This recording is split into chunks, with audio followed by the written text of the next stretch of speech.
Hello and welcome to the Discover History YouTube channel. And today is a Monday. So what I said a couple of weeks ago is we will have a regular Monday mystery throughout lockdown number 3. So obviously we've already done one Monday mystery. So this week I have a bit of a tricky Monday mystery. If you think back to last week, we had a wash bat, which a lot of you thought was actually butter pats for patting butter together when people used to make their own butter years ago. Well, today we've got a bit of a tricky one for you, and I'll explain it, I'll show you it, and then give you some suggestions. And then all I want you to do is make sure you comment either on here on the actual video on YouTube, or you can comment on Facebook, Twitter and Instagram, because obviously all our videos get shared across those platforms as well. So the item I've got specifically is made out of metal. You could say it's made out of steel or iron, and it's made of lots and lots of tiny little rings. So someone at some point has taken a load of metal, basically a long metal wire, cut them up into tiny little rings and linked them together in a very, very clever way. In other words, they've linked usually one onto 4. So already you're probably thinking, oh, I think I know what this object's going to be. It's not large. It's not like a helmet, a piece of let's say equipment for wearing into battle, for example, but you may think it is, especially from what I just said. So the item is actually this. So it's actually not very big. Now you're probably already thinking that is a piece of chainmail. Now I'm not going to say if it is or is not. However, I want you to tell me what you think this object is. So it's made of metal, steel or iron, and it's rings basically. So someone's made that long wire, cut it up and then attached one onto 4.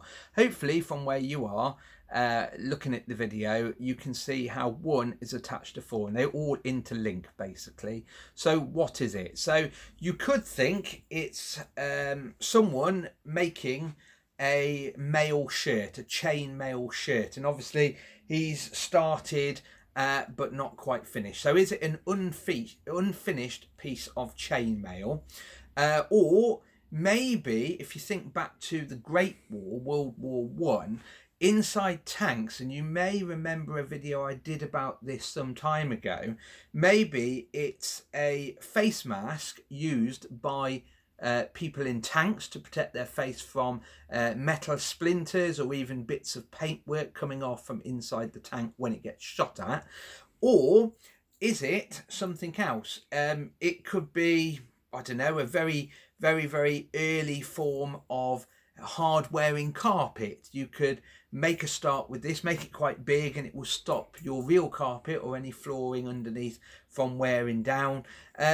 Personally, if you look at it straight away, you would think part of a chainmail shirt. However, you need to think carefully about what this object is. So it's only a small patch, and you might think, is it complete or is it incomplete? The fact is, it is complete. So that is about as big as it's going to get. They were used long ago. We don't really use them anymore. Main reason for that is technology has changed. But the interesting thing is, for any traditionalists out there, you can actually still buy them. So if you did a little bit of a Google and looked up, for example, a number of different sites, you may see these for sale. So have a little think. What actually is that tiny patch of what looks like chainmail? And I can tell you now, it's a tricky one. A very tricky one today. So have a little think and make a comment on here, or like I said, on Facebook, Twitter and Instagram. And remember, we will tell you what the answer is tomorrow, but remember to subscribe, and if you get a chance, share it on Facebook, Twitter and Instagram. Share it around and let's get the world talking about these mystery objects, because at the end of the day, they were mysteries at some point, and then over time, if you do research and things like that, they're no longer mysteries. So have a little think. On that note, stay in, stay safe, and we'll see you soon. Bye bye.